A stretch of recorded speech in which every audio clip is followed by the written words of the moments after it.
കൊൽക്കത്ത ടെസ്റ്റിൽ ഇന്ത്യ തോറ്റു. ദക്ഷിണാഫ്രിക്കൻ സ്പിന്നർമാരുടെ പ്രഹരത്തിൽ തകർന്ന ഇന്ത്യ 30 റൺസിന് തോറ്റു.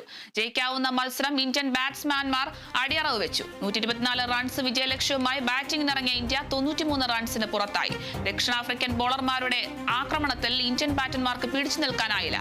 31 റൺസ് എടുത്ത വാഷിംഗ്ടൺ സുന്ദർ മാത്രമാണ് പിടിച്ചു നിന്നത്. 21 റൺസിന് വഴങ്ങി 4 വിക്കറ്റ് എടുത്ത സൈമൺ ഹാമറാണ് ഇന്ത്യയെ എറിഞ്ഞിട്ടത്.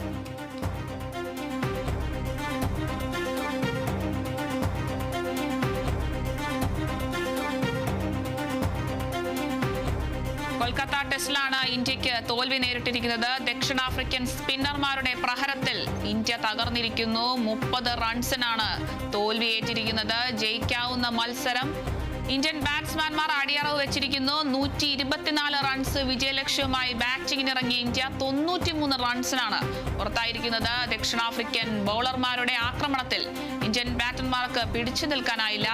31 റൺസ് എടുത്ത വാഷിംഗ്ടൺ സുന്ദർ മാത്രമാണ് പിടിച്ചു നിന്നത്. 21 റൺസ് വഴങ്ങി 4 വിക്കറ്റ് എടുത്ത സൈമൺ ഹാമറാണ് ഇന്ത്യയെ എറിഞ്ഞിട്ടത്.